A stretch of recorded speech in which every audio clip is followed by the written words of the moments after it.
everybody? How y'all doing? It is your girl, your diva in knowledge, Lady Mocha, representing Mocha's Cafe de Paris, where I'm always serving you wisdom, knowledge, and spiritual awareness.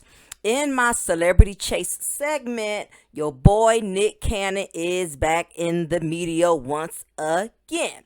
Well, Nick Cannon, brand owner, host of the show Wild and Out with MTV, has decided to make amends for his anti-Semitic comments pertaining to the Jewish community. Viacom CBS has reestablished his working relationship with Nick Cannon. The move, company insiders tell Variety, comes as a result of the steps that the performer and producer have taken to engage and partner with Jewish leaders and make amends for anti-Semitic statements he made last summer that led to Viacom basically cutting ties with him. Production on new episodes of Cannon's long-running comedy series Wild 'N Out is expected to resume at some point beyond the near future.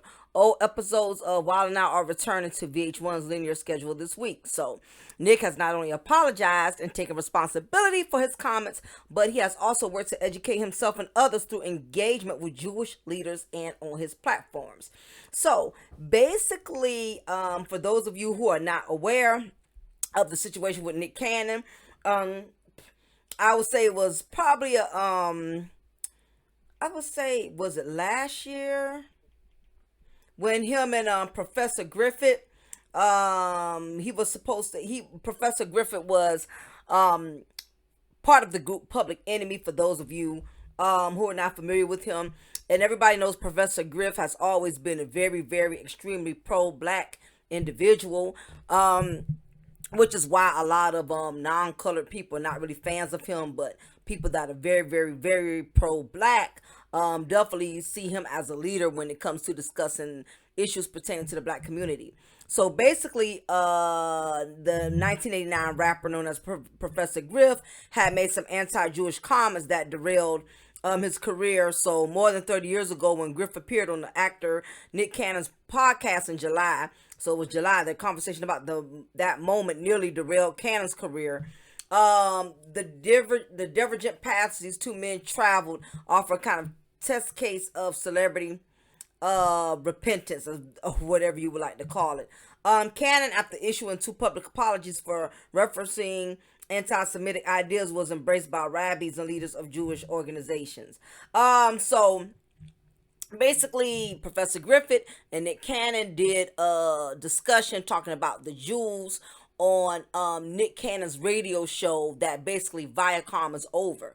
And Viacom is a brand that basically sponsors a lot of the shows. They basically run a lot of these shows. And when he made that comment, it definitely pissed the company off. And I'm not gonna go on all the details of that. Y'all can easily just Google it and see what Nick Cannon and Professor Griffith, what they actually discussed that caused things to really go left or whatever.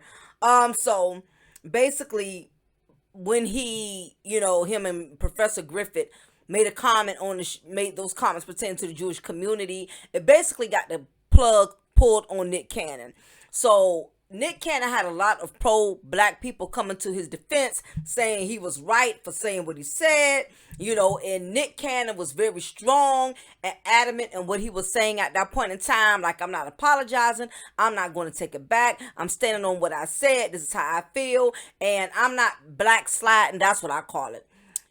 Some people say backsliding, but I call it black sliding, or backpedaling, but I call it black pedaling. And I'm going to go into why I came up with those terms. So anyway, he was very strong in keeping his defense on how he felt about the Jewish community. But when he saw how it was backfiring, and being that Viacom has people within the company that are Jewish or support Jewish principles, basically they put the plug on him. So initially he tried to be strong in it, and he acted like he was not gonna give in, and he was gonna stick with what he said, and he had all of these pro-black people defending him or whatever. Nick Cannon, once he realized they put the plug on him at the show Wild 'N Out, what ended up happening was all of the crew, his individuals that were on the show, basically a lot of people lost their bread. A lot of people who he put on, a lot of people who was part of his brand, part of his show. See, he wasn't thinking about the whole picture. At the point in time, he's so busy, was on a hype, on his, he was having a pro-black moment, because as we can see, he's not really pro-black.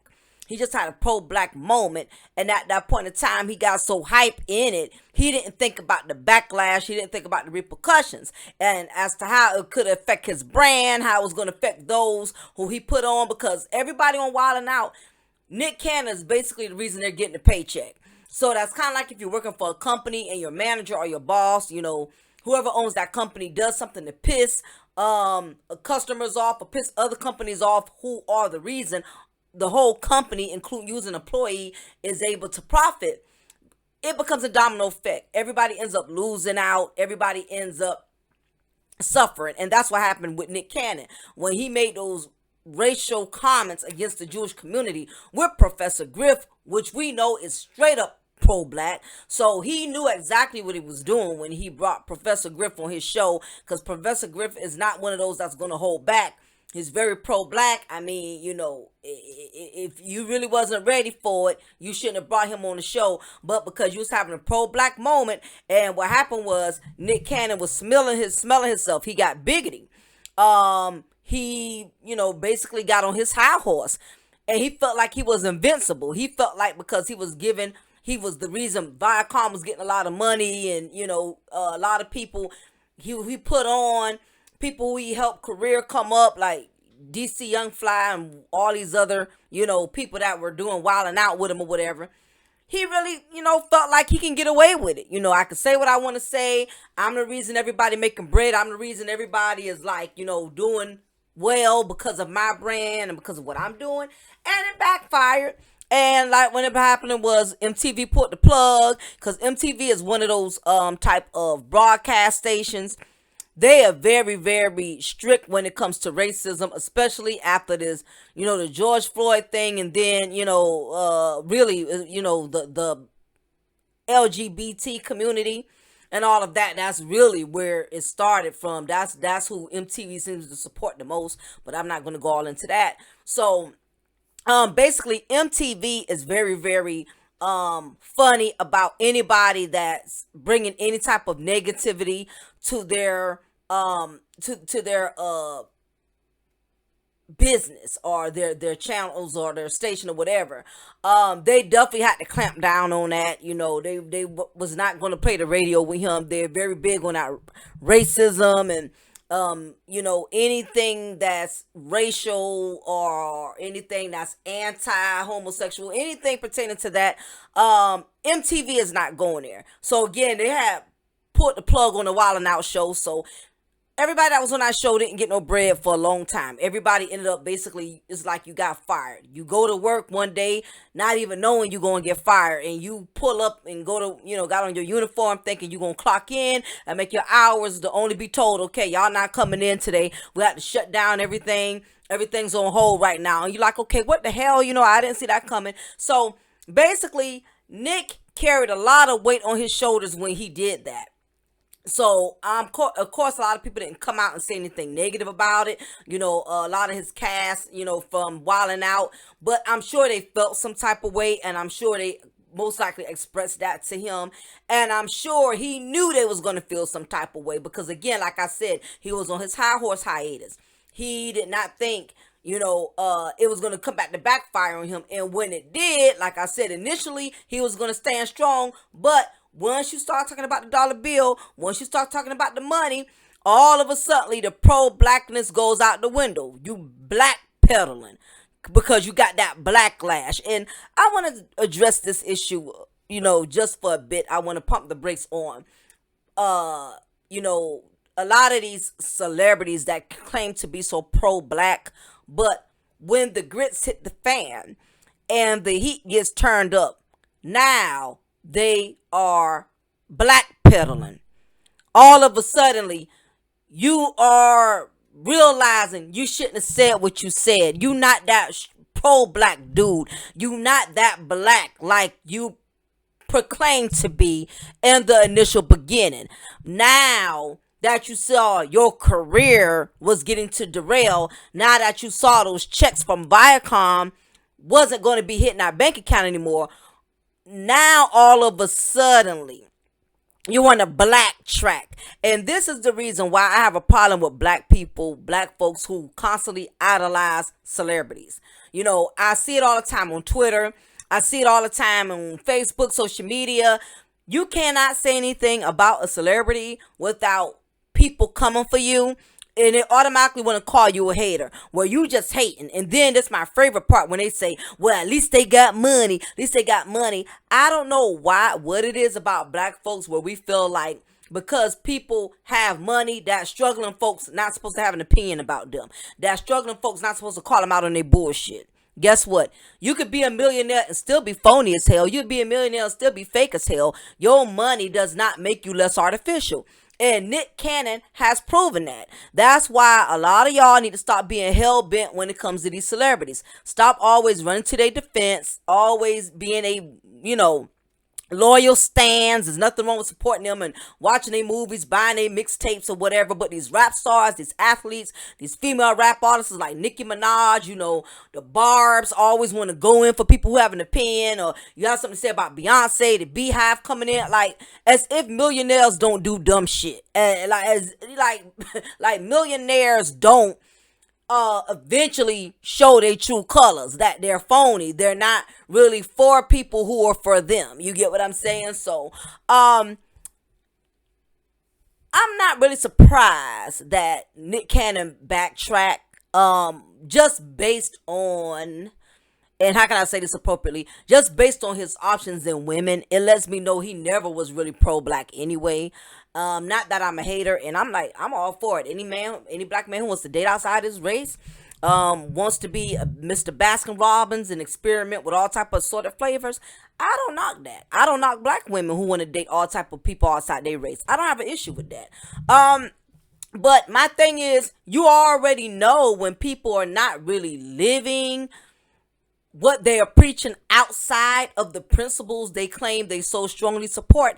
That's already a red flag. I've always felt like Nick Cannon was a cornball, and I'm not saying that because he's dated other women outside. I'm not saying any of, that's not my reasons for it. And I know because I'm a black female, that's the main thing people gonna probably think, that I'm feeling some type of way because of that. That's nothing to do with that.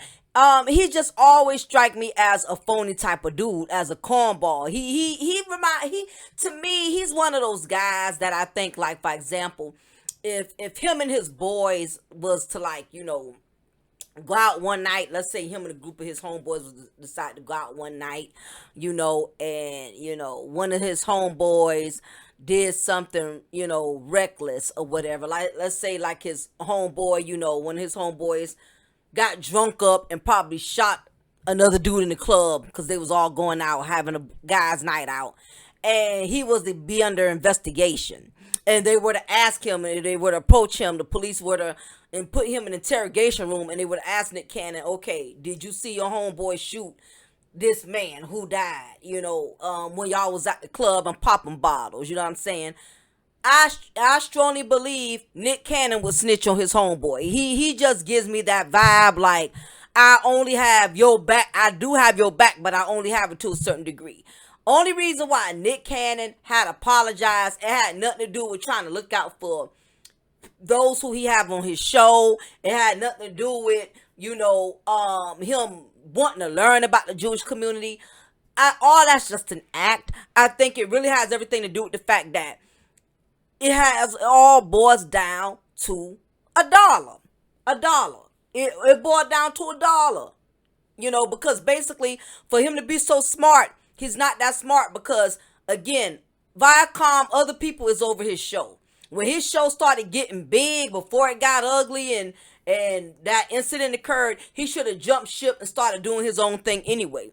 So the thing about it is, this is the catch-22.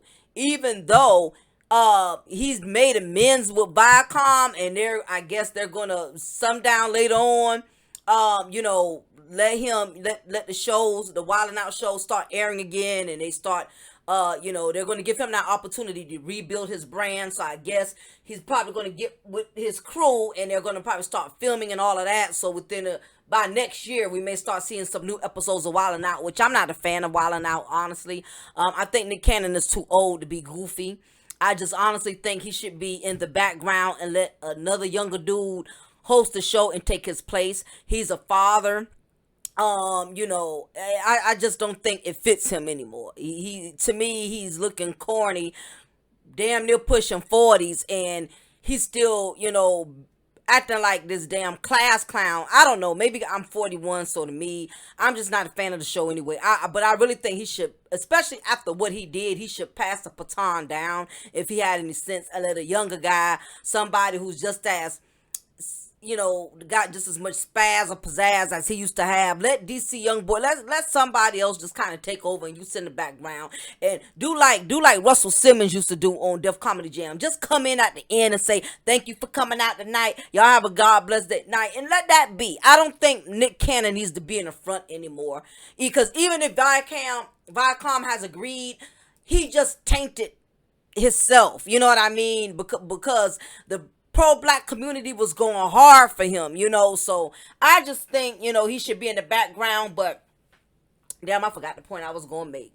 But I'm not, it really, I know what I was going to say. It just boils down to $1. He really was looking out for himself. He saw the $1 million checks, no longer making no deposits into his accounts. So he basically had to kiss ass. He had to lick boots. He had to get back in good with his masters. It's like slavery plantation. He had to get back in good with his master. He tried to buck the master, and he left the plantation. He left the land. Oh, I'm not gonna be told what to do. I'm gonna escape. I'm gonna go to another country where I can be free. I no longer want to be a slave on a plantation. And then as soon as he leaves the plantation and he stumbles across an obstacle that he realized he can't handle, now you running back to the plantation. You running back to the plantation. Now you got to get back in good with massa. You got to get back in good with massa. You got to finish picking some more cotton. You got to clean some horses. You got to basically do whatever you can at this point to get in good with your master. Now, at this point, I think the other point I was going to make, even though he is, Viacom was willing to let him redeem himself, the thing about it is Viacom is still over him. Once again, you still don't own it. My thing is, if you was going to go back, you should have been trying to go back and take over and own it. Okay, because now, even though he's going back, guess what? He's going to have to be careful what he says and what he does. He's going to have to tread lightly. He's going to have to walk a thin line, because now they are watching him like guard dogs. And so now he can't, when he does his, his radio show, he cannot he probably can't even talk about anything pertaining to race at this point. It's not going to be as authentic, because what's going to happen is he knows he has to basically walk a thin line with them.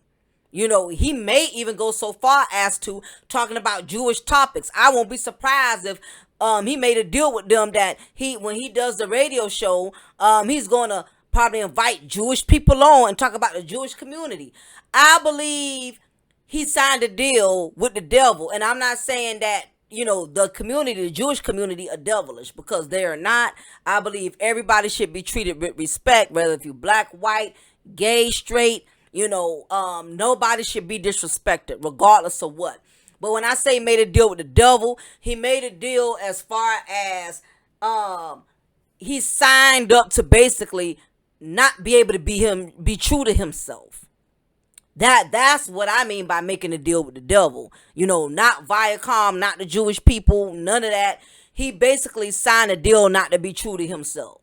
And I'm like, I'm not startled, that he decided to do flip mode. But then again, Nick Cannon, he's going to be good. He's not going to have anything to worry about, because one thing about black people, we forgive who the hell we want to forgive. We give people a pass for fuckery all the time. We only give fuckery passes to people who we want to give it to. People who deserve a chance, people who deserve to be forgiven. Oh, we don't want to spare them any. So he's not gonna lose much of fan base, much of any recognition. Black folks are still going to be phony and still, like him, support him. These people who were so pro-black and thought he was pro-black, they're going to basically, flip mode just like him. They're going to forgive him, give him a pass. They're still going to watch his show. Half of them are still going to be sitting in the audience of his show. Because basically it's gotten to the point where people will represent what's artificial. People represent what's artificial. People admire the fake and they despise the real. So he's not going to lose anything. I think anything at this point, he's going to come back even harder and stronger. I think he's going to do 20 times better than he ever did or whatever. Because now he has, the Jewish community, he's going to have them in their corner now. So he's going to have them. Plus on top of that, the pro-black wannabes and that's what I mean, wannabes, because one minute they want to be all pro-black and next minute they don't want to be pro-black, depending on what's going on in the moment. So he's still going to flourish. His career is still going to strive regardless of what, because like I said, we're black people are so easy to manipulate and deceive. We will give people a pass. I see it on YouTube all the time. I've seen content creators who have gotten exposed. Y'all gave them a pass. Y'all give people a pass. Y'all give fuckery passes to who y'all want to give it to. Other people who really do real content, who really are genuine, who really do have black folks' best of interest, y'all will flag their channel down in a heartbeat. Once they get exposed to anything, y'all don't want any parts. Y'all don't want nothing to do with them. Y'all will drop off, stop supporting the channel. Y'all will stop cash apping. But people who get exposed over and over and over, them the ones y'all want to keep rocking with. Y'all want to keep, condoning folks whose dirty laundry has been presented to y'all. The evidence, the facts, the photos, no matter how much receipts are produced, y'all will still rock with the artificial content creators. Y'all will still rock with them. Y'all still gonna support them. They can come to y'all and tell y'all anything. They'll get family members speaking on their behalf, and they just get a pass, and y'all overlook their fuckery. Oh, well, we can't buy into that when all the receipts are there. So, like I stated, Nick Cannon I think he's going to do triple great. I think his career is really going to take off because now he has the Clorox community on his side. Of course, they'll forgive to a degree because he's licking boots. Now, we on the other hand, expect the ones who are really, truly, authentically pro-black, they're never going to have any respect for him. Ever, ever, ever. They're never going to have any. But you wishy-washy pro-blacks, y'all are going to be tuning right on in to Wildin' Out. Y'all are still going to listen to his show, his broadcast, his podcast, whatever the hell they call it. Y'all going to be front and center right there. So he good. He ain't got nothing to worry about because, like I said, it's the phony, wishy-washy black folks that are still going to be sitting right there and supporting. So, anyway, I definitely would like to get y'all opinion on this with this situation with Nick Cannon, who has decided to blacktrack. He pretended to be pro-black in the initial beginning. He invited, Professor Griff on the show, and even Progressive Griff felt like he was going to say something out of line. And even he was going to pump the brakes. And I remember Nick Cannon intervening and saying, no. Tell it like it is. Go there. They'll be all right. So, like I said, until the grits hit the fan, now he wants to take back his word. And again,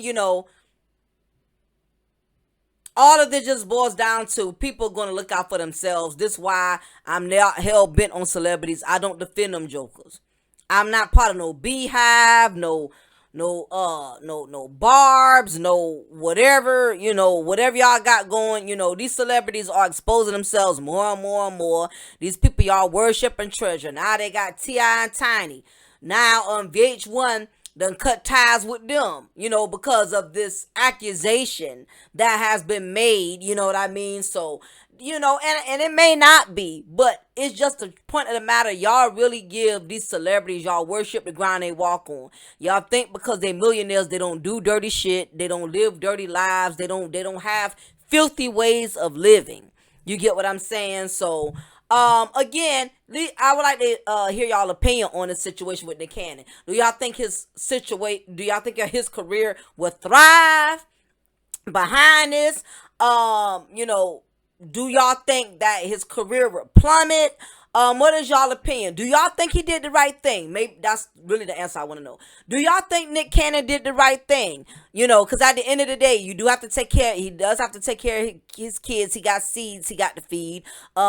He can be real, but at the same time, if it's gonna keep you broke as a joke, is it really worth it? But at the same token, why put yourself out there so strong and being pro-black, and then you do all of that only to renege? You would have been better off just not even putting him on your show, not even acting like you was really about that life. You know what I'm saying? Because now you're looking really hypocritical. But anyway, leave y'all opinion below. Let me know what y'all think of my celebrity chase segment.